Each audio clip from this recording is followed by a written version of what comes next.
If God told you that someone you were going to marry somebody, then what's the rush? If it's And going to let happen. God reveal that to them. You are not God. Mm-hmm. God didn't say, speak to my child on my behalf. True. Yeah. And sometimes God speaks things to you, and it doesn't mean that you have to share it with that person. Mm-hmm. Sometimes that's just how you can pray for them.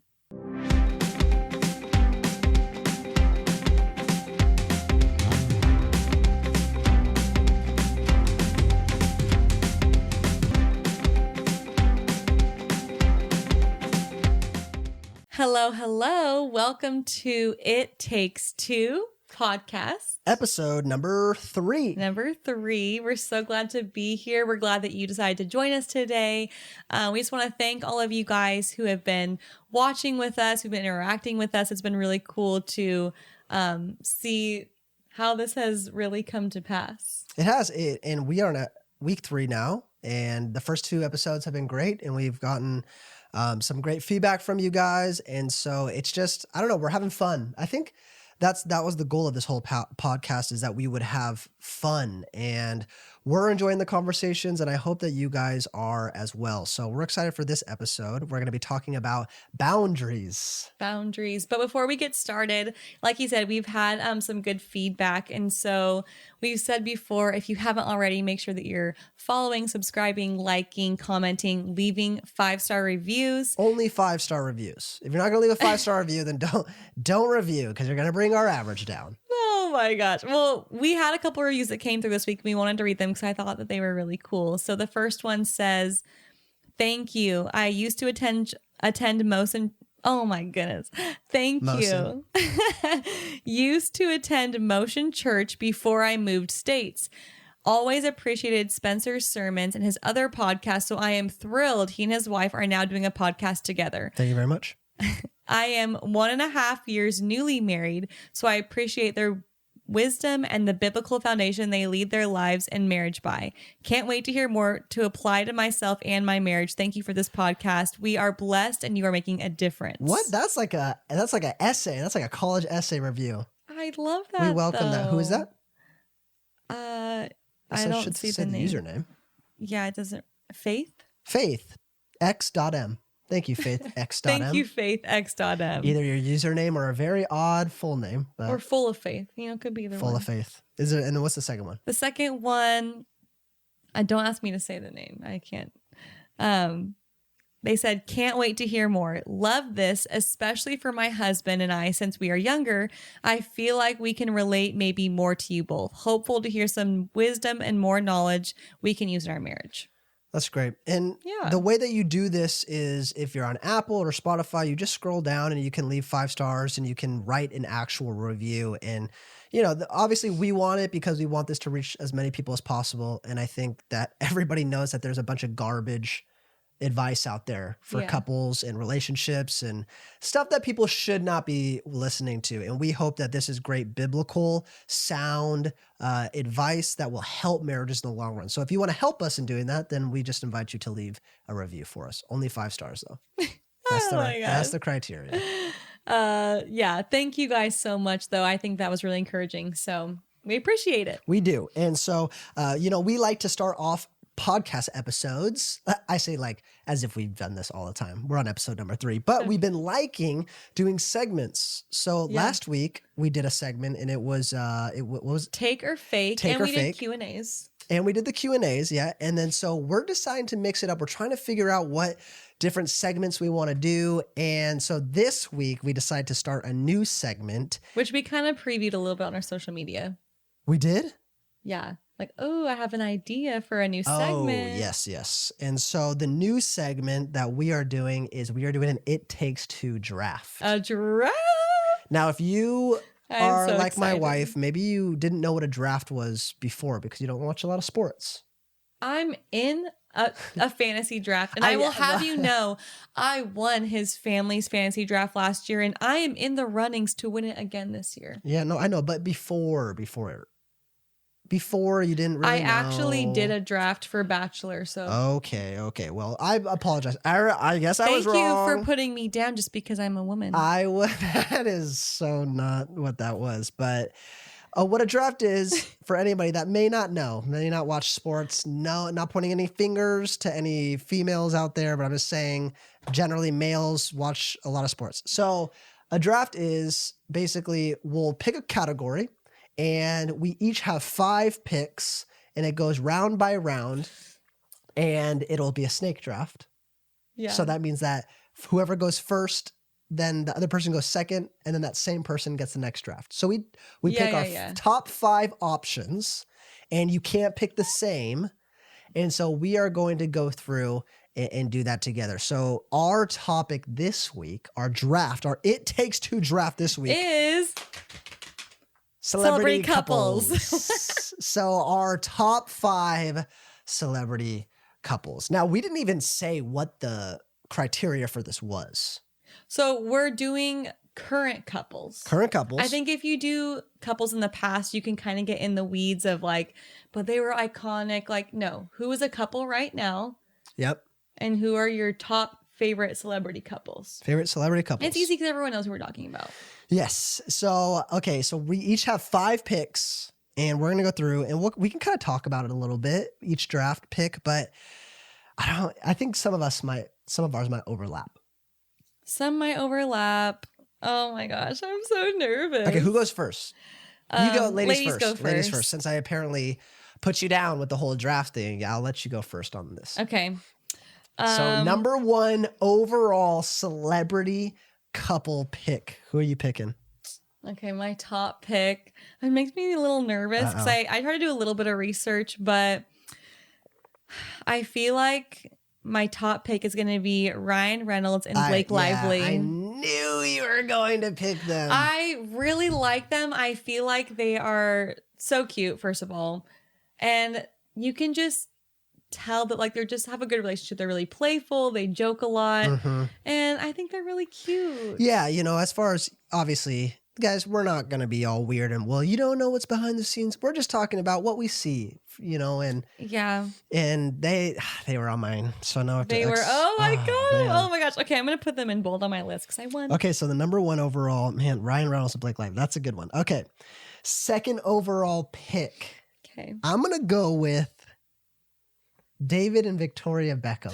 Oh, they were on my list too. David and Victoria Beckham. Iconic, classy, great family dynamic. And longevity. Longevity, which in Hollywood is like, a dime a dozen. So longevity. I just, everywhere they go, they just look like a unit. Their family they're all beautiful people. It's just, when I was when I was growing up, I was like, man, I want a family like that. So I picked them, or a marriage like that. Okay. Of course you pick a soccer player. Of course. I love soccer. Okay. So I get the next pick now. Oh gosh, dang it. Okay. So round 2, this is round 2. First pick. Oh gosh. A round 2. I'm going to go with, I'm going to go with Tim McGraw and Faith Hill. Wow, I am so surprised by and that. She's surprised because I am not a country music fan. Is it because of Yellowstone?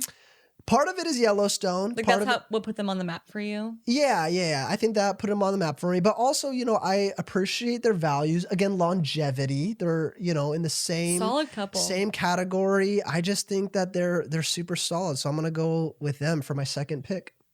Dang. Okay. My second pick.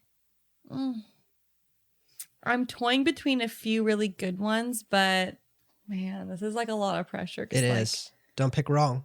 I know. I was going to pick another couple and then I held off because I think I can get them next. You think you can? I think so. I don't know. I just think I'd be crazy if I didn't pick Justin and Haley. Yeah. Yeah, I knew they were coming. I think I'd be crazy if I didn't.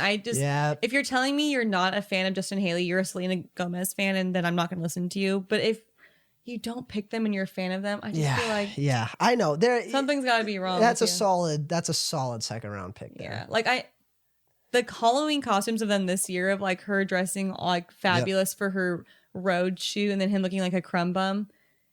That's kind of what irked me and almost made me not pick them. Because I'm like, dude, just come on. They're the first young ones off the board too. Yeah. All right. Okay. They're my number 2. And now you get another one. Oh round my 3. Gosh. Well, why was I worrying so much about who's number 3? Okay. Oh man, okay. Okay, my next one. Oh my gosh. There's just so many good couples out there. I think I'm gonna go with. I didn't like write them in order of like how I wanted to do it. Did you do that when you wrote yours I out? didn't. I just kind of like wrote out people that I really liked, and I'm sorry for people who are like listening and not watching. You're probably like, just say something, like, Adrienne. Just say a name. Okay. Go with your gut. I'm picking William and Kate. Oh, yep. Sorry. I knew you would pick William and Kate. I have to pick them because like they're the essence of stability.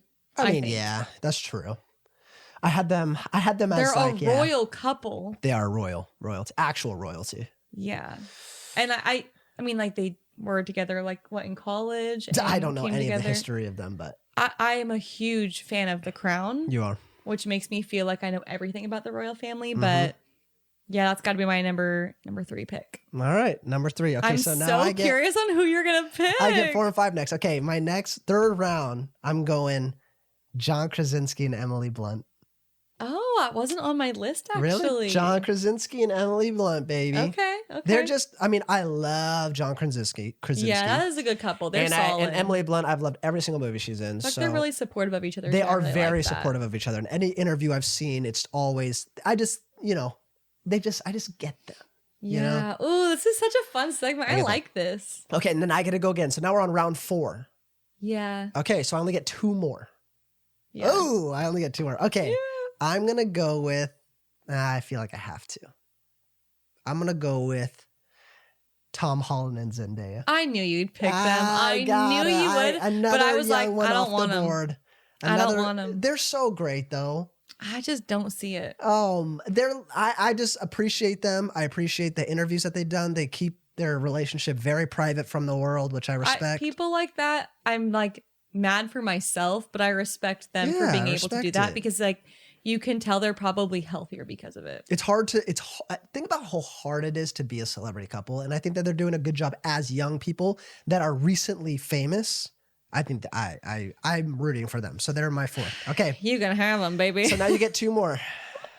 Okay, 2 more. This is your last 2. Yeah. Your last 2. Okay, I have to pick George Clooney and Amal Alamuddin. Yep. I saw that one. I hope I'm saying that right. Alamuddin. I didn't pick. They weren't on my list because I don't know who she is. She's not like a celebrity, like she's not like an actress or anything, but she is like a businesswoman. Okay. And I feel like though a lot of celebrities who date people who are not also famous do well. I actually think it's really hard for them because like they don't understand. Yeah, it'd be hard to understand.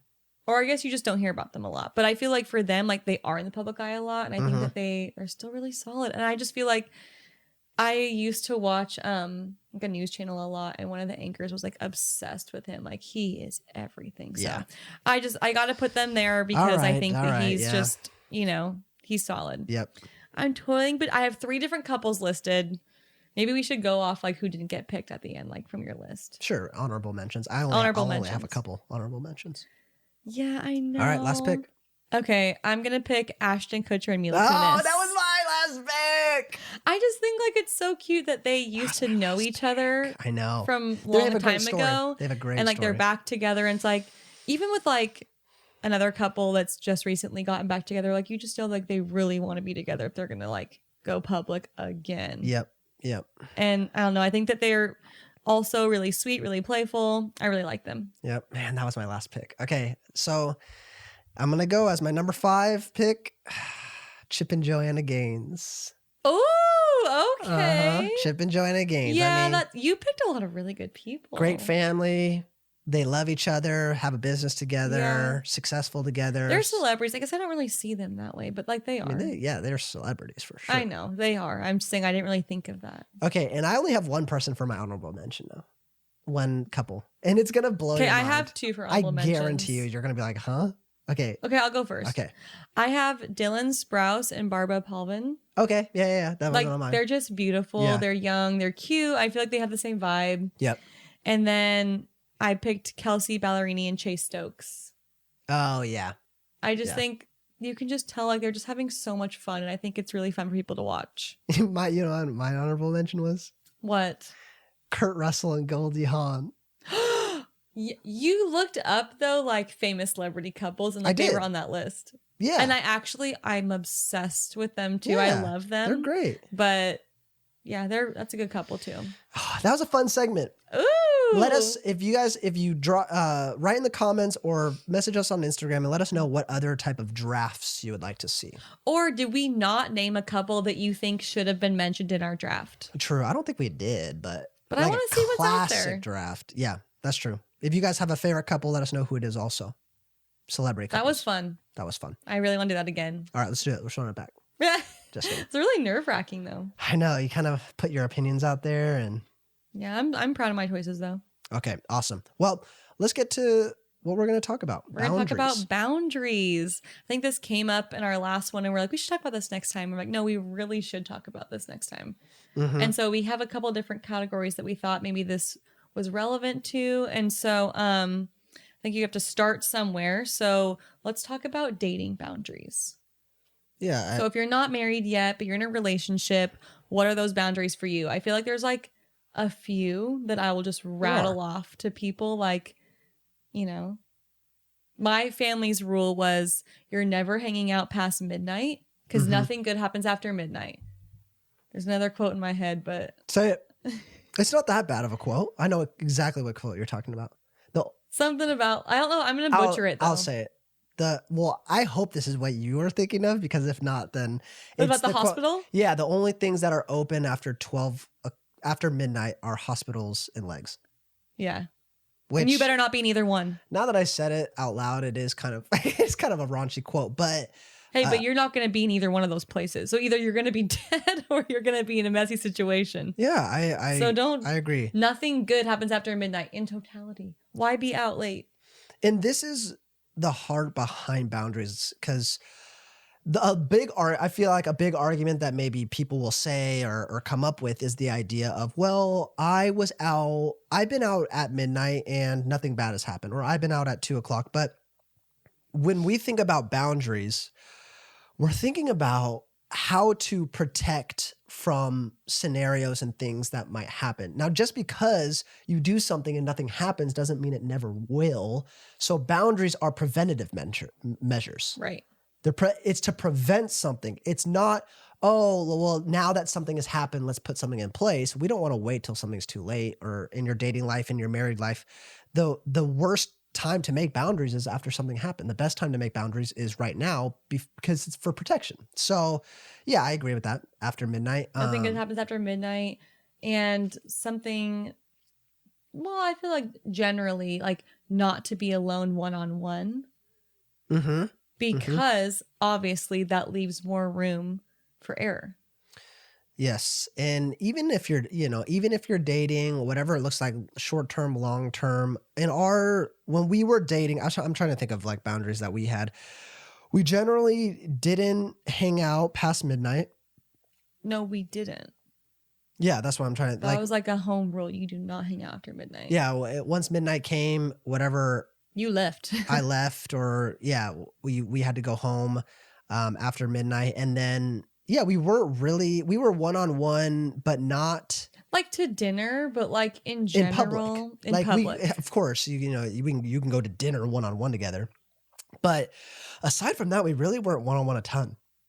No, you're not home alone one-on-one. Like my parents would be home, or like a roommate would be home, or whatever. Yeah, and when I was in college, we had a rule that girls couldn't come in our dorms anyways. So that was, obviously we weren't hanging out where I lived one-on-one, and we weren't hanging out where you lived one-on-one. So that was a good, and that helps, because it's like, what's going to happen when somebody's around, It's like, yeah, you're hanging out with your friends. And so that was a good boundary. And even when we were at your house with your parents, we didn't even go into your bedroom.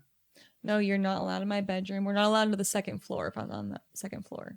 Yeah, so we weren't even allowed. We didn't even go into our bedroom. So that was a good dating boundary. And the idea behind it is why, when you think about why and if and how, there's no reason for me to go into your bedroom when we're dating. Yeah. Like there's absolutely no reason. And so that was an easy one to do. What else? Were there any other boundaries in our dating life? I mean, you just have to be smart. You have to be smart, and you have to remember that there are real desires and there are real things that you want in a dating season, and you have to protect yourself from those things. And you have to be smart, and you have to be over corrective at times.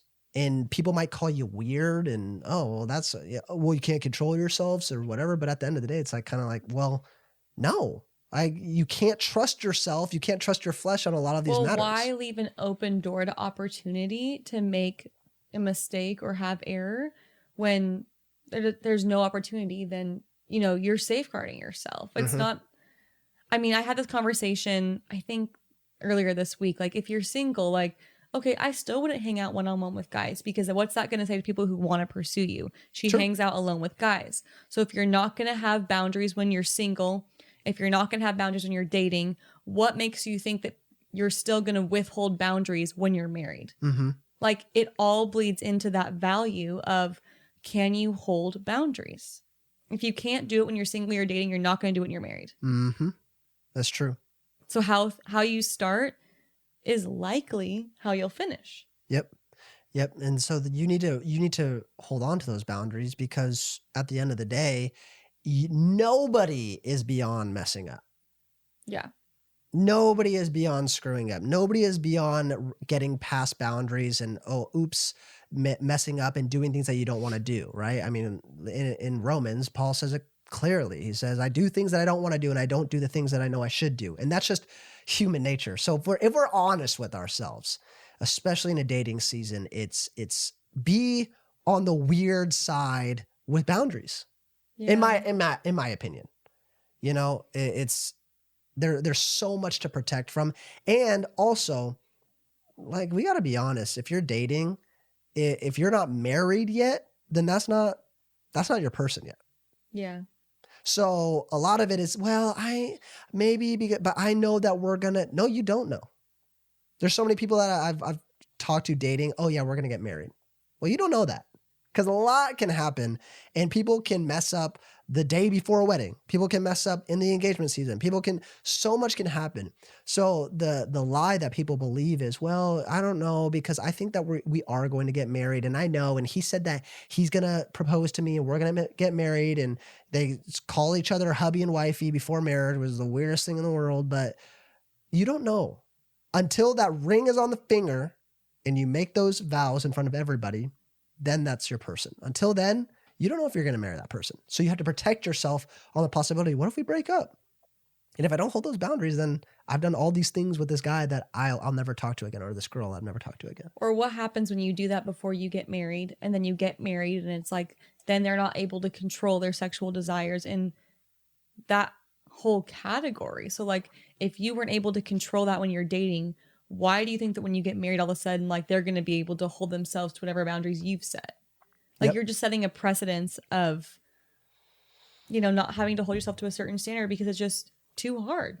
Yes. And I will also say this. I think a lot of boundaries when people talk about dating is sexual, because obviously that's like the number one temptation and desire between a couple is sexual temptation. But I also would say you need to put up emotional and spiritual boundaries in dating. You have to meter the rate of the flow of your heart. I feel like I'm banging a dead drum here, but like, I think you combine two things. Whatever. Beating a dead horse. Banging the gong. Whatever. Banging the gong? That is not a saying. Come get your dinner. What?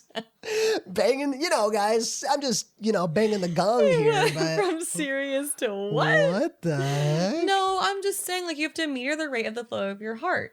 You can't. What does that mean? Meet someone and you have your heart in your sleeve, like, I'm going to marry that person. That's my husband. Like, okay, you know what? Don't freak the guy out.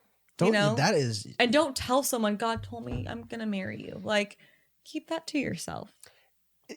And I will preface this with saying, I'm not even saying God doesn't say those things to people. Because there's the testimonies of people that said, oh, I looked at someone and God said I was going to marry them. But okay. I feel like the majority of the time people will use that as a tactic. And it's manipulative. And that is spiritual and emotional manipulation when you use God in order to force an agenda on somebody else. Yeah. And that's just, it's irresponsible and it's narcissistic and it's not okay to do that. And if you are a woman, because this is guys with women. Like no women or no girl ever goes to a guy and says, God told me that we were going to get married. I mean, maybe it's happened. Maybe it's happened with you. But in general, when we hear these stories, it's guys going up to girls and saying, God told me I was going to marry you. So if you're somebody and somebody says that to you, maybe just slow it down. Red flag. I just slow it down because I feel like that's like the first thing people lead off with. And it's like, you don't want to start a relationship thinking like, I'm going to marry them. Like, get to know them. What my dad always said, have 4 full seasons with someone. Mm-hmm.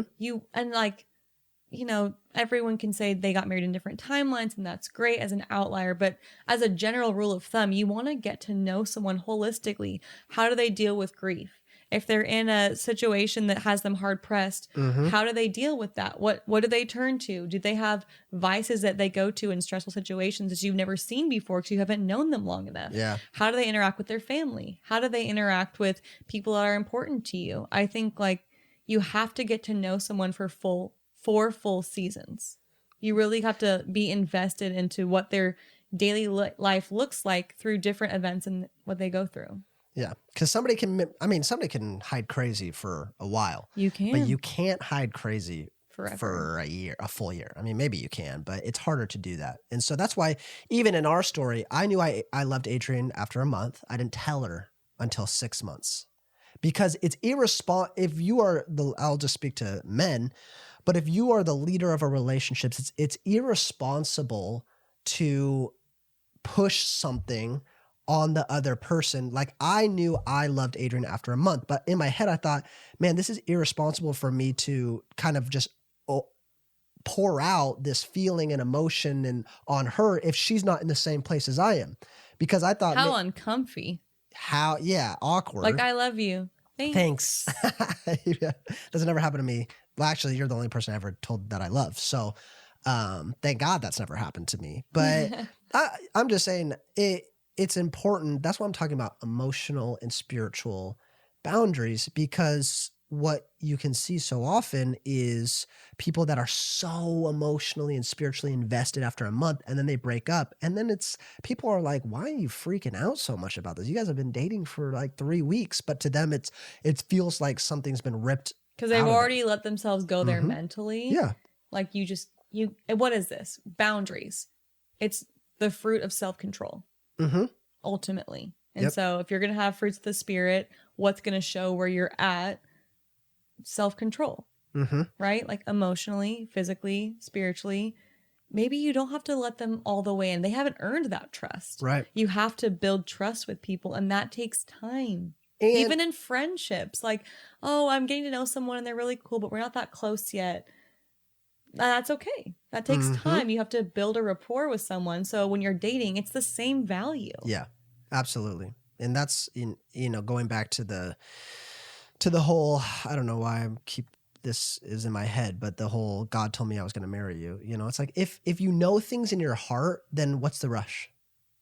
If God told you that you were going to marry somebody, then what's the rush? If it's going to happen, let God reveal that to them. You are not God. God didn't say, "Speak to my child on my behalf." True. Yeah, and sometimes God speaks things to you, and it doesn't mean that you have to share it with that person. Sometimes that's just how you can pray for them. In a better position to have is if God speaks something like that to you, then your prayer now is, reveal that to the other person. Yeah.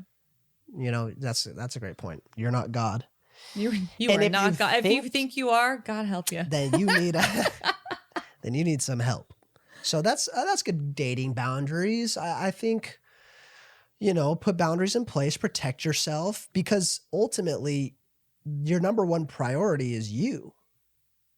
Even in dating, like your priority is yourself in preserving yourself. And then in marriage, all of a sudden two become one, and now your life is fully devoted to another person. But not when you're dating. No. Because you have to protect ultimately yourself. And obviously that doesn't mean that you don't reserve everything, but you just have to remember that dating is not marriage. So you cannot treat it like marriage. Otherwise you will get hurt and you will get burnt and you will get bitter and you will be single for the rest of your life. Okay. Probably. Maybe. Let's talk about boundaries within the confines of marriage, but with the opposite sex. Say that again. Boundaries. Sorry, I was spacing out. Boundaries within the confines of marriage. Yes. Within the opposite sex. Yes. So like, what are the boundaries if, there's a guy and me or you and a girl? Like, what are some of those boundaries that we have? Yeah. Like friendships with the opposite sex or just in general. Yeah. We're not an open relationship kind of people. We are not. Just to be clear, we're a one-on-one kind of dealio. If you are listening to this podcast and you think that this is an open relationship podcast, maybe this is not the place for you. So you guys can go to another podcast. Make sure you leave a 5-star review on your way out, but this is not the podcast for you. But yeah, so let's talk about it. We've had people who have lived with us over the years since we got married, got a home. People we want to help out in different seasons. And there's been, there's single people. There's been couples as well, but single people, guys and girls. And so sometimes I felt bad because like it's so inconvenient for them. But if you're home, they're not home if I'm not there. Mm-hmm. And they're like, oh, I'm waiting in the driveway. When are you going to be here? I'm like, you ain't going in yet. And I trust you and I trust him. But at the end of the day, why are we leaving opportunity for something like that? Yeah, when in me and Adrienne's relationship, if you're married in your marriage is the single most important thing that you need to protect that God has given you. And that's not hyperbole. That's, hey, above your career, above in your ambition, anything, honestly, and this is biblical, and I'll even say this, some people might get mad, but even above your kids. God puts a priority on your marriage. And the argument there is a healthy marriage creates healthy children. But so we have to make sure that no matter what, we are protected and we are insulated in Christ and we have those things in lock. Because also the reality is that, the enemy, the Satan, he wants to destroy marriages. So when we're talking about boundaries within marriage, it's like we're not paranoid, but we also have to realize that we have something awesome that God has given us, and how can we steward it? So that, one of the policies, it's like a corporate workplace. I signed on the dotted line on our marriage license.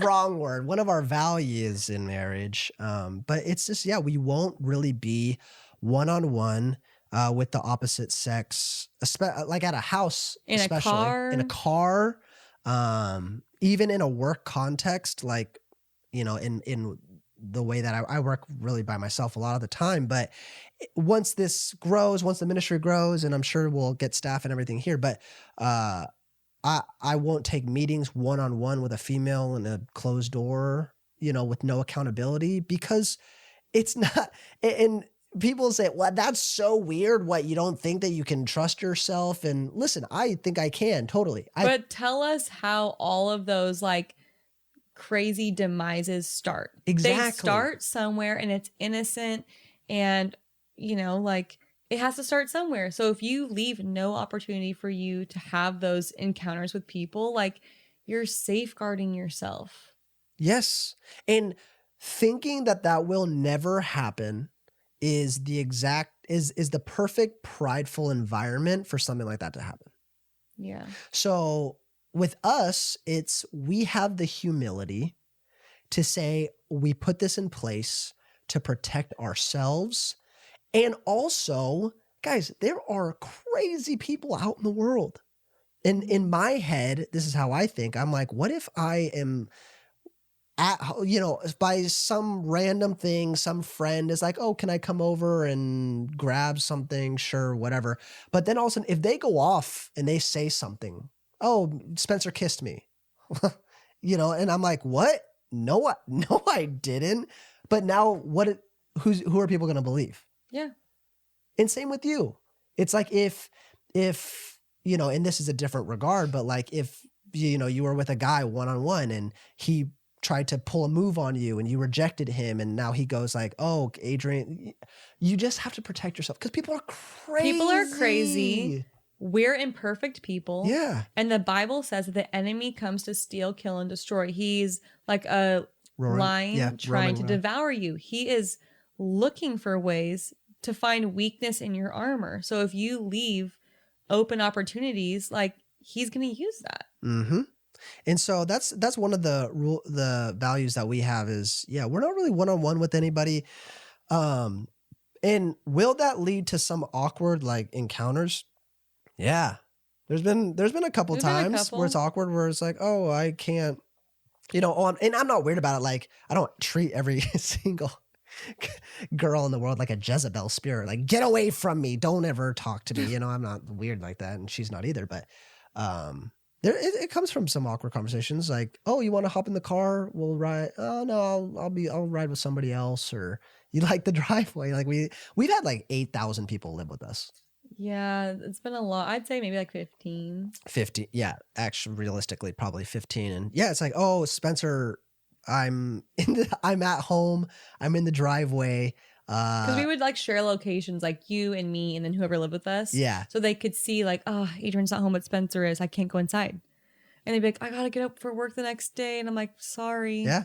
Like, I know you're just going to bed, but this is like the value we had. And they moved in knowing like that's just how we navigate things. Mm-hmm. But I just think, you hear all these things about like, oh, the husband and the nanny, like, how did that happen? Like, how'd that happen? I can tell you how that happened. Like, they're alone together. They spend every day together. And then you want to know how that happens. Like, I don't know. I just think that's just like the biggest thing I could say.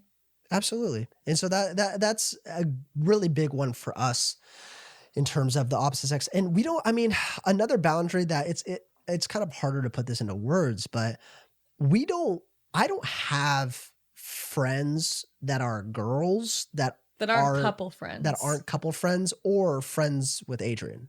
Yeah. So like some of Adrienne's friends are my friends too. I hope so. I hope that my friends like you and you like them, but like, you don't have friends that I'm not friends with.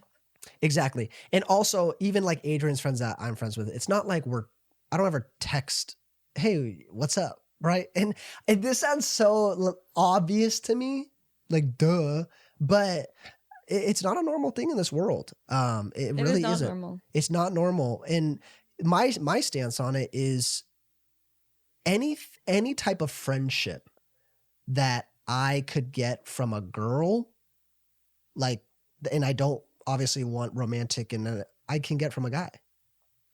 Yeah, I don't need you pouring out your heart to some girl and like sharing the innermost parts of your struggles. Like, I just think that lets them into an emotional space that doesn't belong to them. Men and women are naturally drawn to one another. Naturally. That's obviously the case because, I don't know. Well, I'm not talking. Let's get into science, shall we? Yeah, but I'm just saying there's a natural pull between men and women. And you have to realize and because that's natural, that's why you have to safeguard yourself from people that aren't your spouse. Because if you share deep, intimate things, then all of a sudden there will start to be an emotional tie there because that's natural.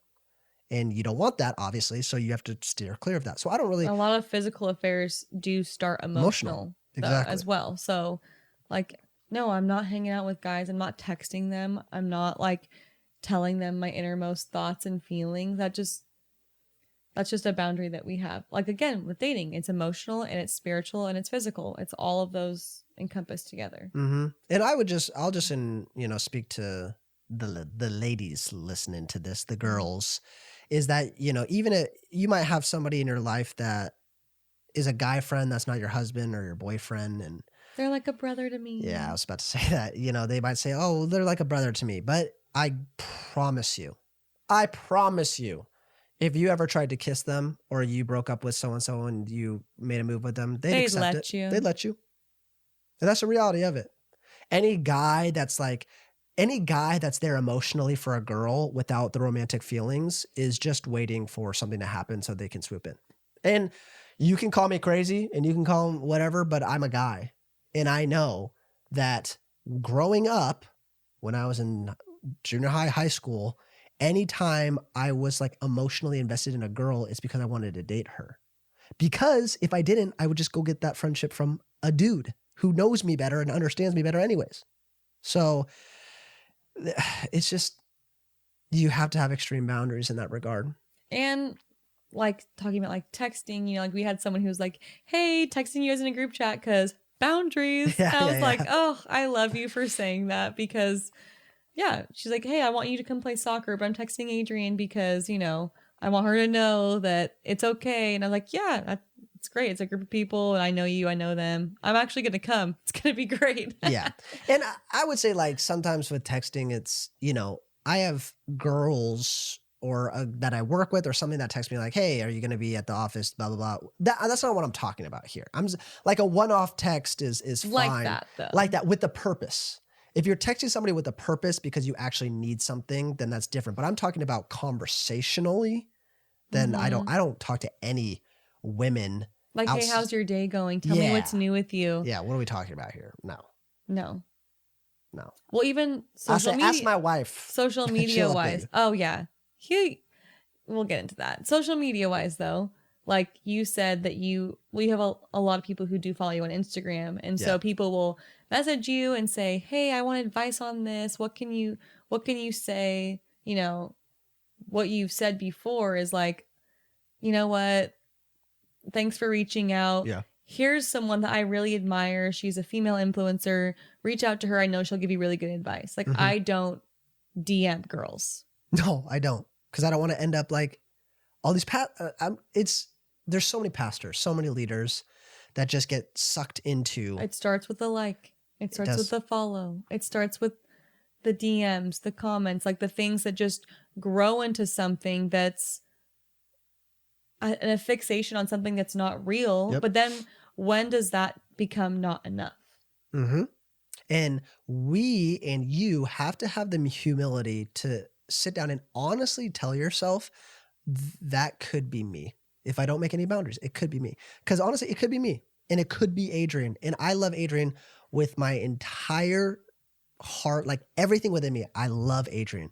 But I also have to realize, I'm a sinful human person that makes mistakes and is bound in desires. The flesh in me desires sin. So I have to realize that could be me if I don't put protection in place. I'm not saying it definitely 100% would happen, but I'm saying it could happen.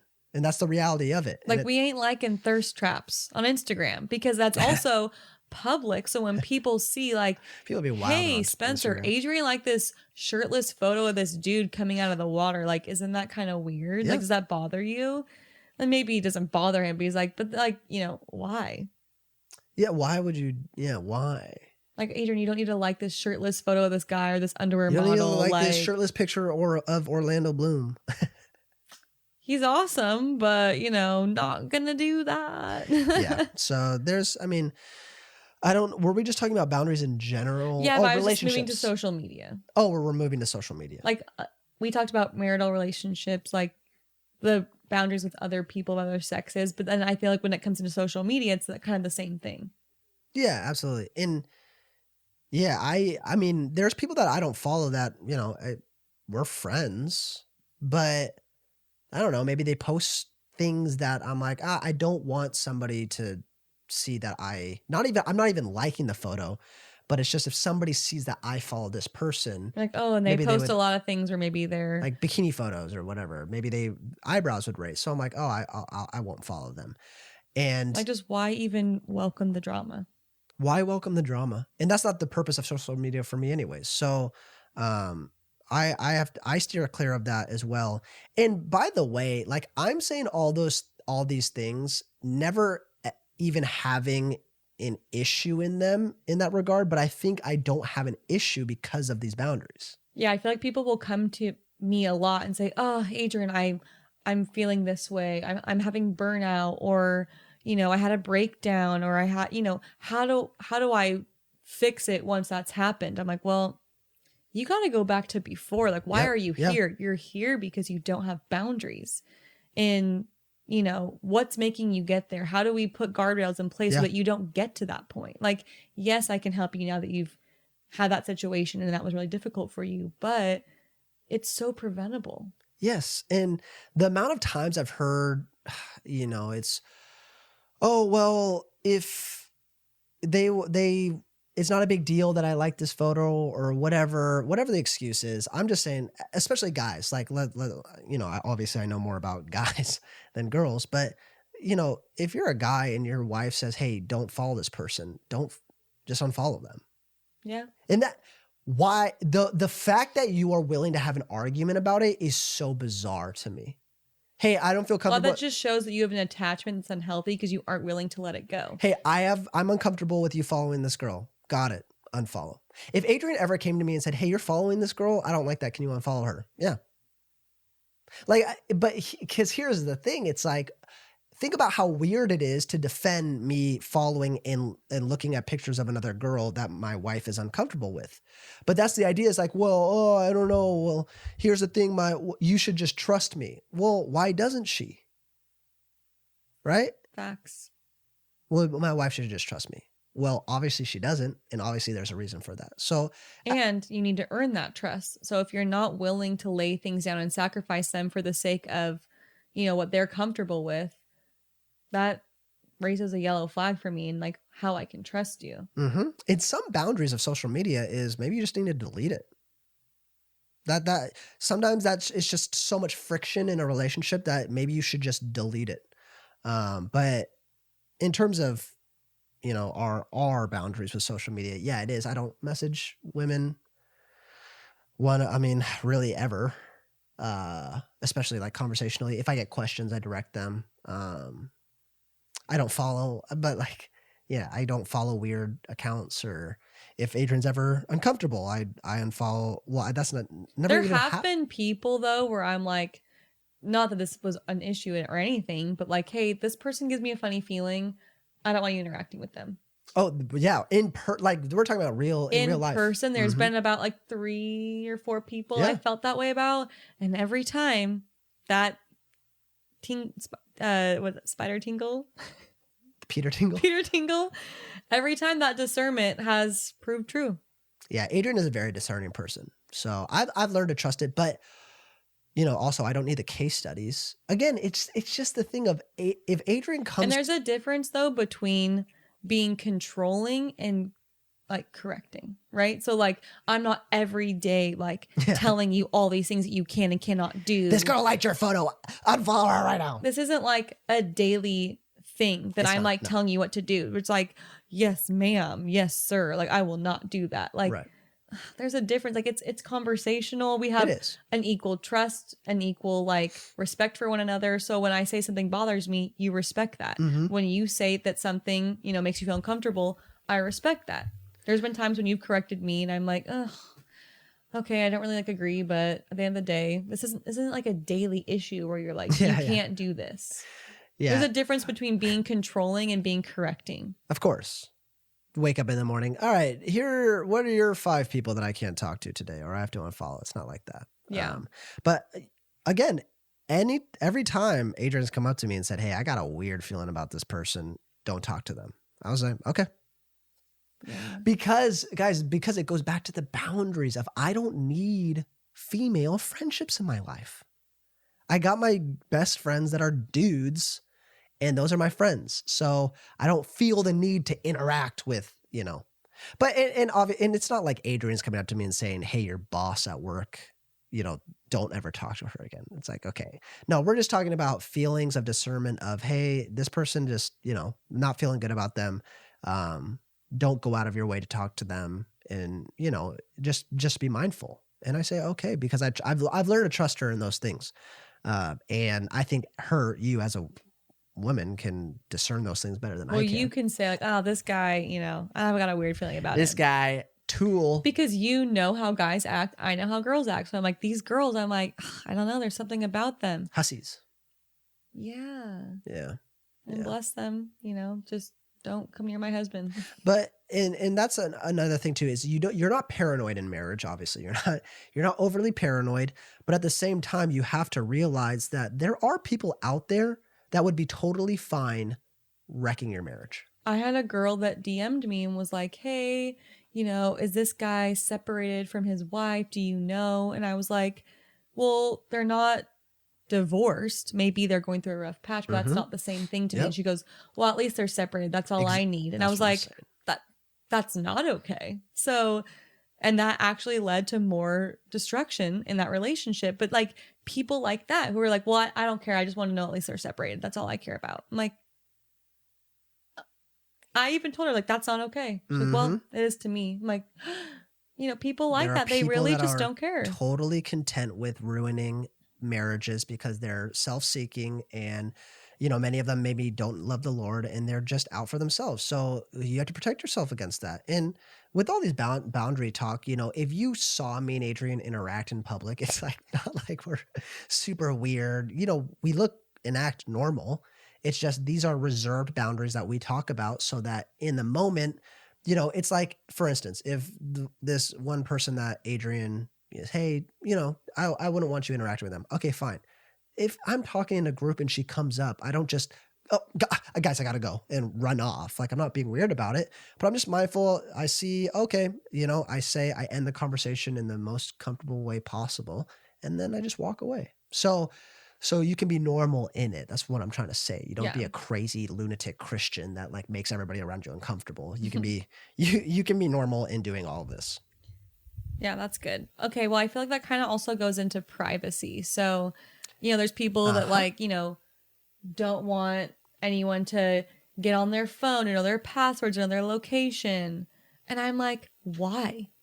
Why can't someone know your location? Where are you at that you don't want people knowing about it? Well, it's just a little controlling. I'm like, well, is it? Or is it accountability?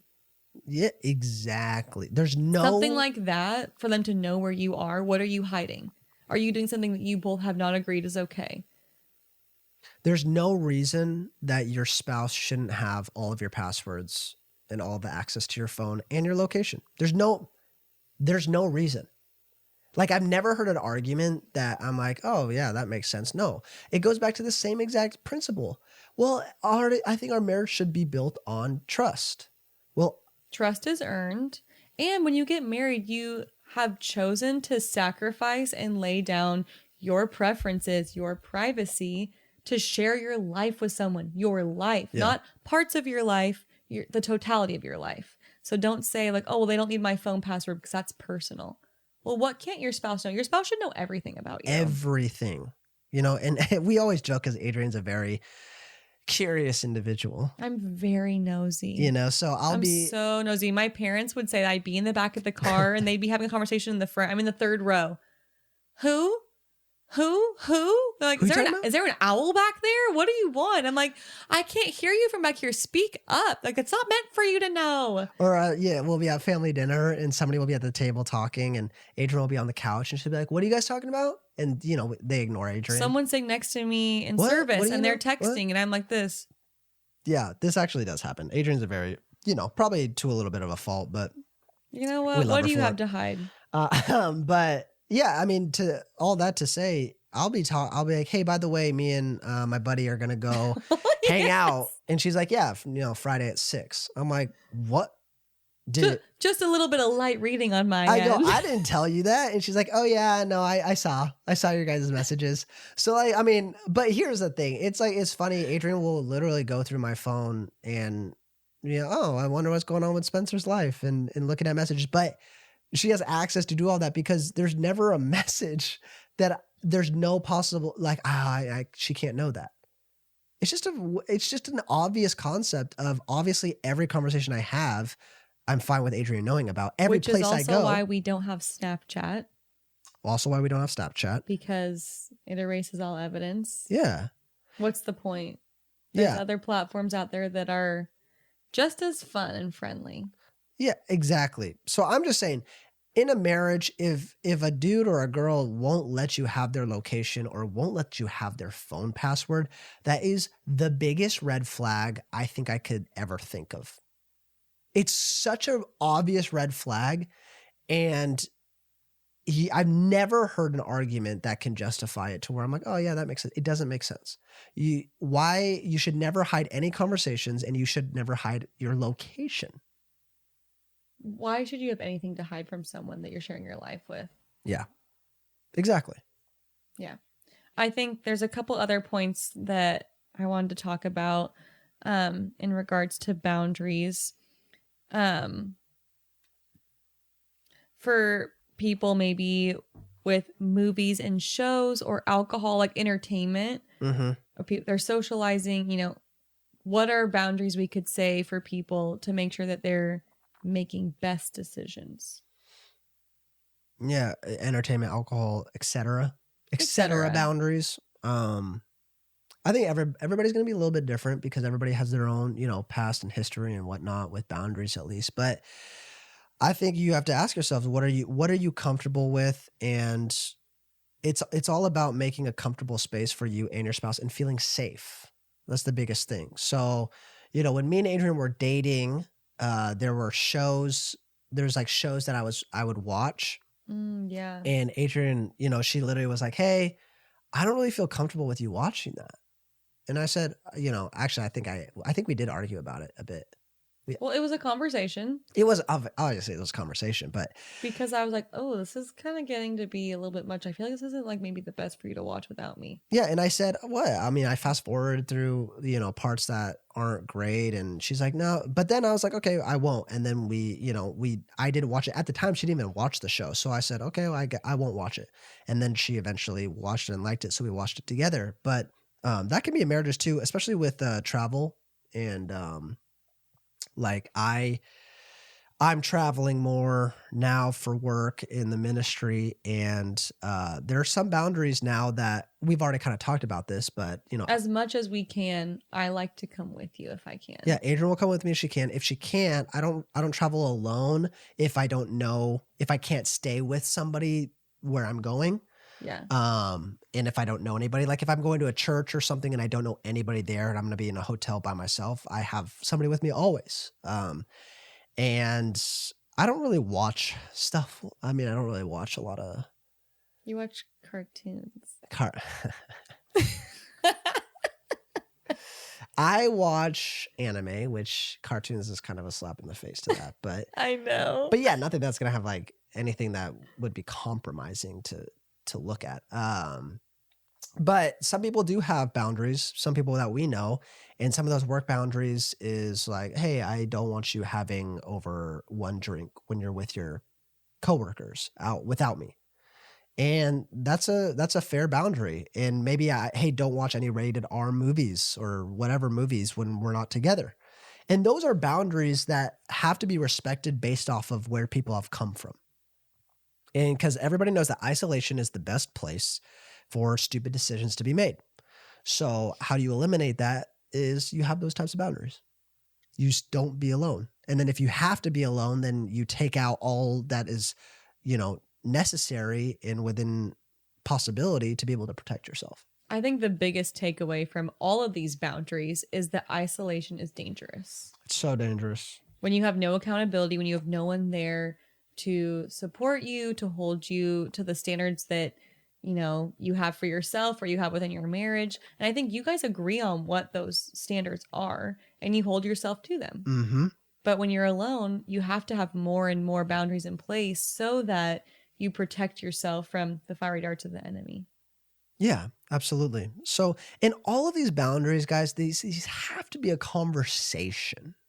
It's not like a commander ordering somebody around, hey, do this, do that, don't do this, don't do that. Everything's a conversation because there's value behind why, right? It's Adrienne is saying, hey, I don't feel comfortable with you watching that without me because I just feel like I know that you fast forward through those parts, but why even put that in front of you? And I just care about you. And oh, okay, I totally understand that. So have a conversation. Don't make this like a order and barking at one another. This is a value. You guys are a team. It's not one versus the other. You guys are a team and you're trying to make your team work and marriage work. So right.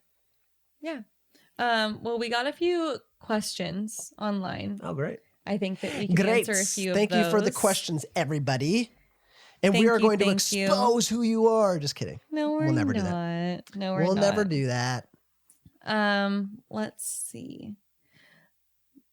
The girl in the relationship is ready for marriage, but the man is not financially. Should she wait? You answer.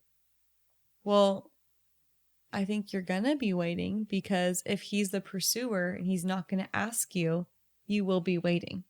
I guess that's a traditional sense that maybe is not as traditional, normal now. Right?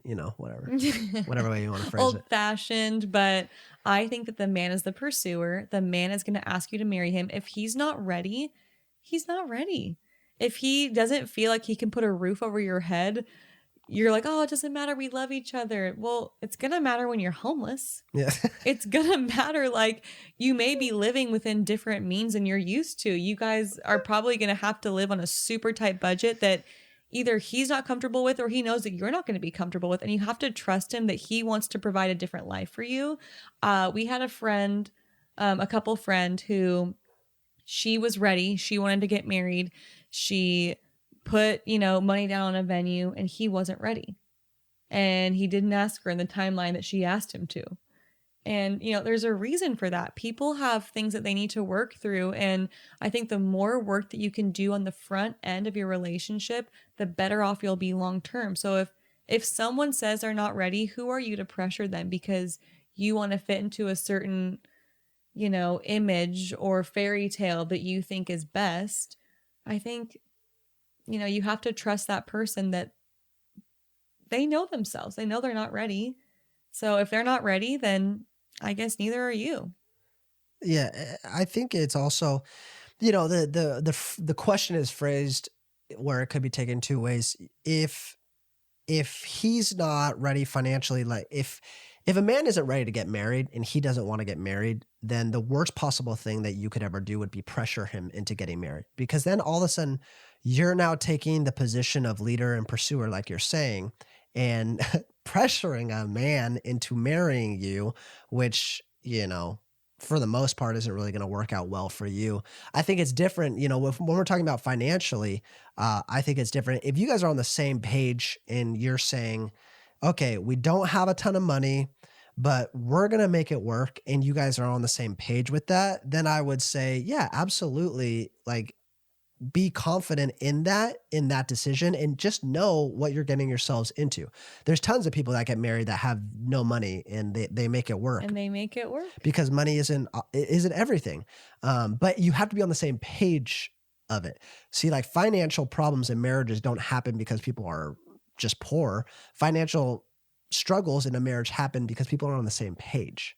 I had a friend who just told me, she was like, oh yeah, like my friend proposed and then financed my wedding ring and I didn't know. And then I had to basically pay it off because like now our accounts are joined and it's like, she didn't know about those things. So if he wants to save to get you a nice ring, let the man do it, Yeah. Don't pressure people to get married. Like this is the most important decision that you'll ever make aside from salvation. So don't pressure people to get married. And what are some of the biggest things that people get divorced over? Infidelity, finances, and other tragedies that happen in your life. Yeah, and infidelity and finances. So if someone is saying like I'm not financially ready, why are you pressuring them into something that could ultimately lead to a lot of pain going forward? Yeah, and also on the other hand and the other side of it, I mean, if we're talking about somebody that is like, oh, I'm not financially ready because I don't have $500,000 in the bank account, $1 million in the bank account. I want to get to this point before. Then it's like, okay, maybe there's other question marks out there. Maybe there's other commitment issues out there if a guy's holding on and just making that as an excuse. But in reality, you have to trust that the dude is going to make a decision to commit to you. And if it's not his decision, then you can't force that on him because then that's going to be reflected in marriage as well. So, okay. Last question. How to respond when partner doesn't want me wearing certain things? Well, whenever I wear something super skimpy and Adrienne tells me, whenever I try and wear my sports bra in public, Adrienne generally is pretty gentle with telling me no. You know what? Modesty has been an area that I have had to grow in. Mm-hmm. And I will admit that freely. I think we're all on a journey in different things in our lives. And there have been times when, I'll come out though and I will ask like, hey, can I wear this? What do you think about this? And you're asking because you know it's borderline and you want someone to give you the go ahead. But, there's been a few times where you're like, nah, I don't think that's going to work today. There's been a couple times where I'm like, maybe not. There's been a couple times where I'm like, absolutely not. Like, no. Yeah, okay. And so, but you have grown a ton in that. But also it's the reality of, trust. And as a guy, because I mean, generally, obviously we're talking about guys. If this is a girl to a guy, then that's, I don't know what scenario you're in, but that's kind of weird. No, I think it's opposite. Yeah, but guys to girls and men, husbands and wives and boyfriends and girlfriends, it all has to be very loving, and everything in marriage, in relationships, is about leading. And so if you come to this crossroads where maybe, she's wearing something that you're not comfortable with or you think isn't the best decision for her, you're at a crossroads where you're either going to lead her to make a better decision or you're going to shame her. And because that's two easy routes to go. So even the times where I've told Adrienne, probably not, it's all been out of love and it's been gentle, and she's... Yeah, you're not making me feel bad in the process. But yeah, there have been a few times and I've received that feedback, taken it to the bank and changed my outfit. But yeah, like I said, there's a difference between being controlling and correcting. This isn't a daily issue where you're telling me you're not allowed to color your hair. You have to cover your ankles. You have to do a lot. And maybe when you get together, know what the other person values in terms of modesty as well. And don't date someone who dresses like a hussy and then marry them and be like, well, now you have to be modest because now you're my woman. Yeah. You're not going to change someone overnight just because now they're married. This has to be like a continued conversation, I think. Absolutely. Especially with this, everything is a conversation. And that is a good point, I guess, with girls to dudes with, I guess that is like modesty is piercings and tattoos as well. Like that's an area of modesty of it's a conversation, and it's, hey, it's not controlling. It's not, you are not allowed to do this. And, maybe that is it's more of like, hey, this is how it makes me feel. Maybe when you wear this certain thing, I don't want other guys looking at you like that. I only want to look at you like that. So if you're welcoming in those audience of eyes, I think that's how it makes me feel. In addition to that, I also think that you can present yourself in a way that's better. Absolutely. And yeah, it's, if you have the conversation and they're like, no, I don't care, then I think there's a deeper... Why don't you care about what your spouse thinks? Right. Too? That's a deeper issue there. If somebody's coming to you out of love and saying, hey, I'm not comfortable with you doing this. I don't want you to do this. Here's why. And your response is, I don't really care. Then there's a deeper issue that needs to be addressed. If Adrienne ever came to me and said, hey, I mean, I don't really, if I wanted to dye my hair, I mean, that's such an extreme example, but if I wanted to dye my hair blue or blonde. Super Saiyan?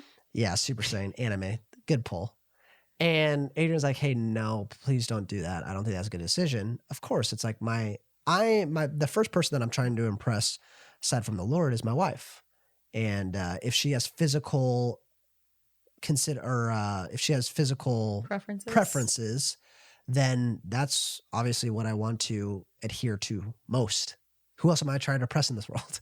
Yeah. So, whether that's, we've talked about other tattoos, right? Because I have one tattoo of AG on my arm. It's her nickname.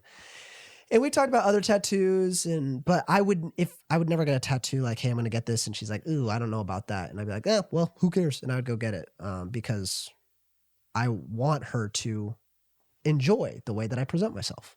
So. And I do. Thank you. You're so cute. Thank you. You are cute as well. So always have a conversation, be open about it. But if this is a lot of friction, then maybe there's a deeper issue there. This is a relationship. It's not a dictatorship. It's a partnership. Yeah. So everything is, yes, in balance. Everything's a conversation. Everything is, it's about loving your person well.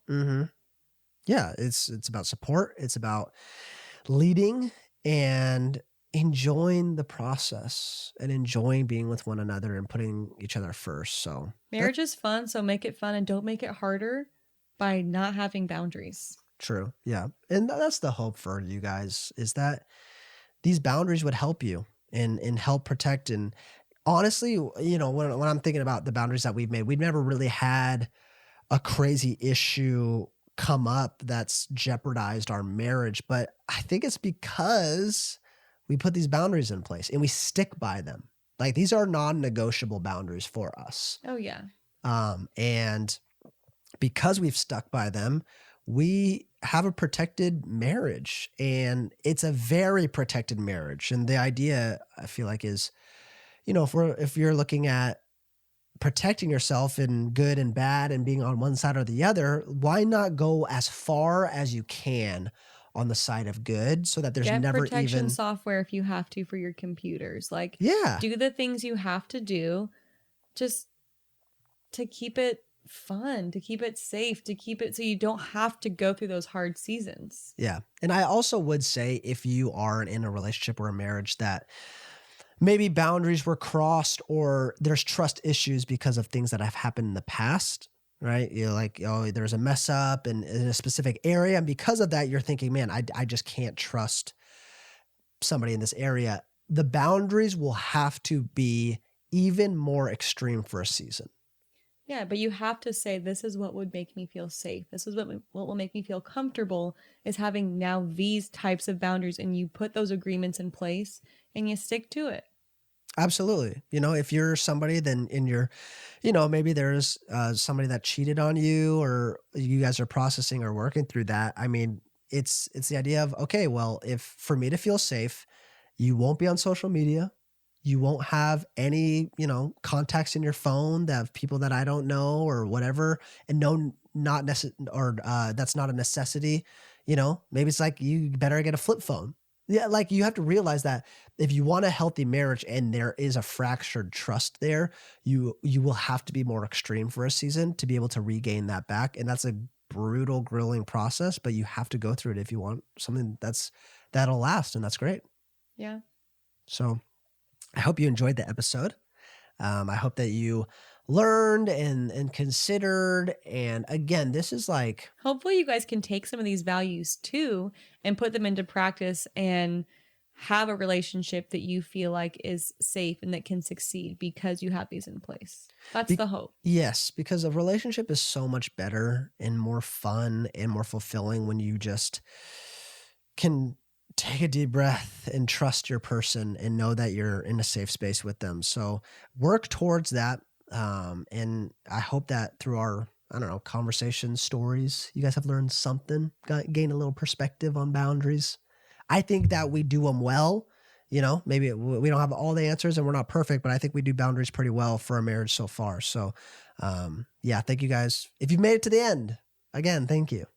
And if you have any other questions, please let us know. We want to be able to help answer these on our episodes and give you guys just tools to take home and make you feel prepared and confident and excited about relationships, because it really is something to enjoy, done within the confines of boundaries and what you believe is right.